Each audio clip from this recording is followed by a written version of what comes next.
Thank you so much for coming in today, Catherine. I really appreciate you and taking the time to set up this interview with me. My name is Gustavo. I'm the hiring manager here at Grindstone Coffee. So today what we're going to do is we're going to interview, we're going to have a couple of personal questions, and then we're going to have a couple of questions regarding your work and your experience. I see that you have applied for a training manager position here at Grindstone Coffee. So what we're going to do is we're just going to talk a little bit, and then we'll see how well you could fit in this position. Of course, thank you. Yeah. So what does a typical day look like in your life or in the life of Catherine? I like to start my day off by getting my mind and my spirit right, going to the gym and getting a good workout in, and then going on about my day. After I feel like my body is recharged and I have the energy to continue with my day. After that, I like to just get ready for the day. If I have to work, if I have to run errands, anything like that. But I like to really centralize on me at the beginning of the day so that I am okay for the rest of the day. Perfect. Question number 2. What is your most recent example of overcoming a significant obstacle in the workplace? Oh, good question. Just previously in my previous job at Chick-fil-A as a training manager, before I came into the company, I had no experience with Chick-fil-A or even like what the Chick-fil-A's brand was about. I had never even visited a Chick-fil-A restaurant, and just starting from ground zero as a team member, moving my way up to a training manager like within the whole year, it really like was challenging for me because like I said, like I had no previous experience or nothing, no like background knowledge of what Chick-fil-A stood for, and there was so much to learn and so many obstacles along the way within that year that helped me growing to becoming the training manager that now I am for Chick-fil-A Spring Valley. So, All right. Question number 3. Describe an example of an assignment, whether that be work or school, that was just a little too difficult for you, and how did you approach it and what happened? Yes, I would like to reference like when I was in college. I feel like I got overwhelmed with like assignments, especially because I had a lot of night classes at the time. But it all originated back to me. Like I needed to focus on me. I needed to prioritize my time. I needed to better manage my studying hours and just putting my education first. And until I did that and realized like, hey, it starts with me. And I started to see changes into my own life and into my work life as well. So I just made that switch and acknowledged that it starts with me, that any obstacle or anything that I overcome is because of me. I have to make sure that I am okay first. What is something that you are most proud of? I'm really proud of how far I've came.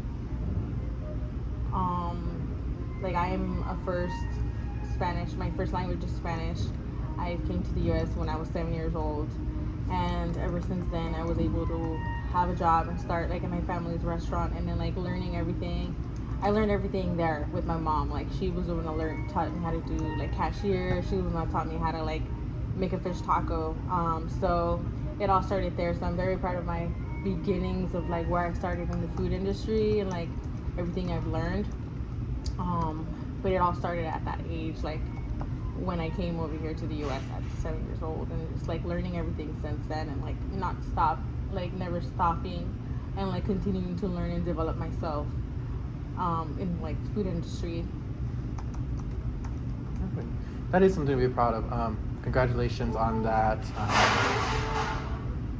My next question would be, how would you describe yourself? Would you describe yourself to be a more introvert or a more extroverted person?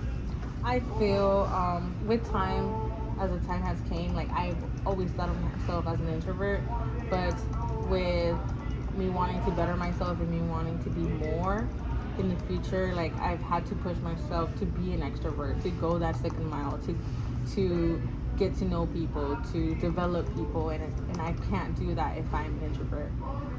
So I've had to learn to become an extrovert within the years. All right, for our final question, why Grindstone Coffee? Why did you want to join our team here? I think Grindstone Coffee has a lot to offer. I think you guys are in a very good location. I see that everyone here is so friendly. The energy is so lights, and everyone is always enjoying I always enjoy my presence whenever I come here. So I feel like I want to be part of this team, and that's why I would want to work here and just see where I can develop myself even more here in this company, because I feel like I can offer a lot of my knowledge and a lot of my experiences, and I know that Grindstone can meet me halfway and also teach me a lot of things that I'm also willing to learn from you guys as well. Right. Now we're gonna move on to questions about your experience or your work experience. We're gonna have a couple of those, and then we'll be good to go. Okay, perfect. All right. So for our first question, it's gonna be, think of an example of quality or friendly service that really went above and beyond, either from you or from somebody else. What did it look like?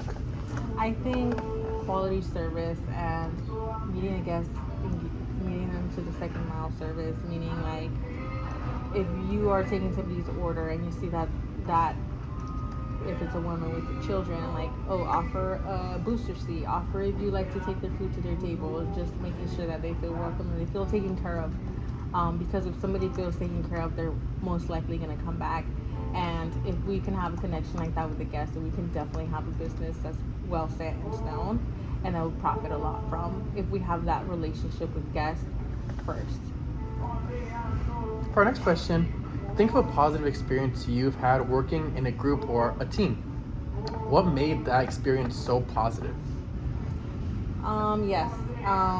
Like I said previously, at my previous job at Chick-fil-A, I had a group of trainers which worked below me, and I worked developing them into either becoming leads or developing other people as well.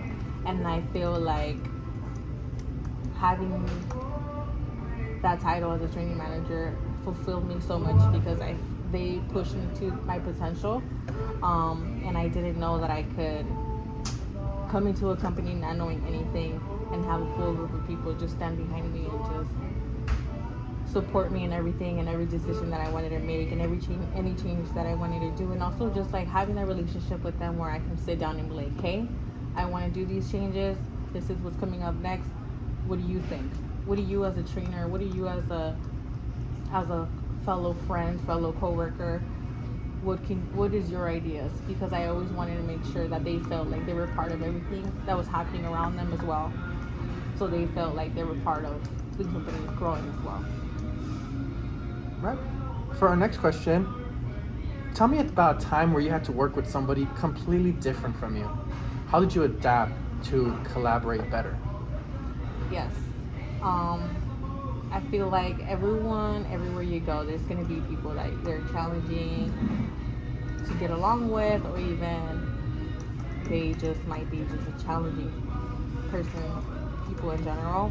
But I feel like if you ever come across, at least one of the times that I've come across someone that has been challenging, I've always tried to connect with them, like, hey, what is the root cause of your behavior? Like, what can I do better to support you? And I feel like when I have those conversations with the team members, or even like a fellow coworker, and I just want to connect with them, like, let's see what's going on, and like we try to get to the bottom of things, I feel like that's when we can really build a connection there, because they feel like they feel heard, they feel seen, and that's something that's all you need. That sometimes you just need to know that someone's really seeing that you're going through something, and after that, then things start to change, and people start to develop themselves and start performing at a higher level.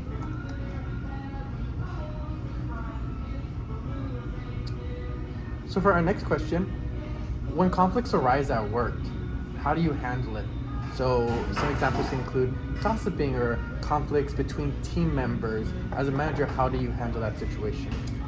Yes, I have seen many of these things, if not all. But like we know, there's always going to be stuff that happens around. We have no control over those things.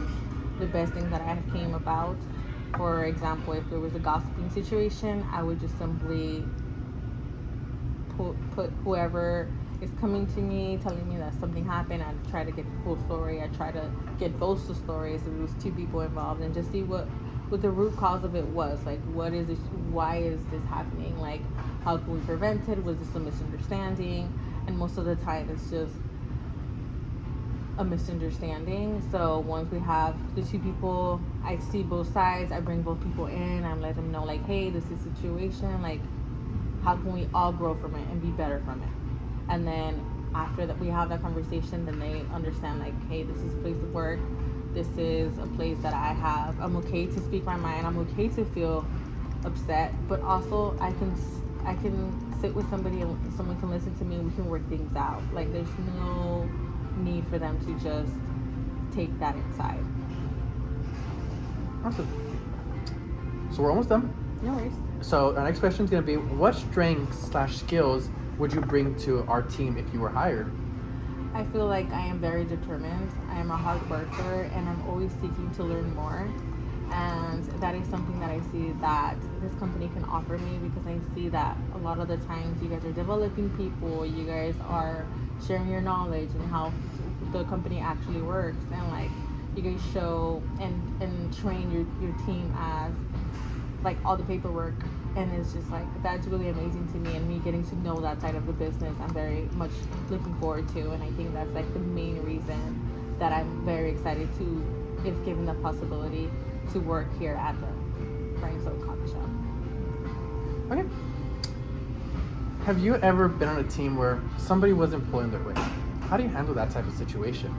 Yes. When someone doesn't, or someone isn't showing a performance level that I expect from them, I just want to touch bases with them, connect. I'm like, hey, like this is the expectation for this position. If you're gonna be either on register, or if you're gonna be serving food, or if you're gonna be taking an order, like I acknowledge that, hey, like they're not meeting the expectation. I pull them aside. I'm like, hey, is something going on? Because most of the time, like something is going on at home, and if something isn't going on, then I reset the expectation, and then I just continue to follow up until I have that expectation set, and they also know that, okay, like if I'm gonna be here, this is how I have to present myself. But it's just resetting expectations until as many times as you need to, until that person understands what the expectation is for that place. Awesome. So now I just want to talk a little bit about your availability and see where you would land if you did receive the job. Okay. So how does your availability look like? Are you more a morning? Are you more night? Do you enjoy opening? Do you enjoy closing? How many hours are you looking to receive? At the time, I do have another job, but after trying out this job, I would like to work nights, because in my other job I do work mornings. I would like to work part-time for the meanwhile, until I feel like I'm the lever to move officially permanently to Grindstone Coffee Shop. So part-time, you're looking for 15 to 20 hours? 15 to 20 hours, okay. And then once I feel confident and I feel like I have everything I need for my training, then I'll probably move to full-time. Awesome, Catherine. I just want to say thank you so much for coming today. It's been a real pleasure to interview you. What we're going to do is I will be giving this information to our HR department, and our HR department will reach out to you in the next 24 to 48 hours, letting you know whether we will continue with your application here at Grindstone Coffee or if we will deny it. So if you have any questions between here and that, please feel free to give us a call, and we'll be able to answer any questions. It's been a real pleasure, and I just want to say thank you very much. Thank you very much. Yeah. Have a great one. Thank you. Appreciate your time.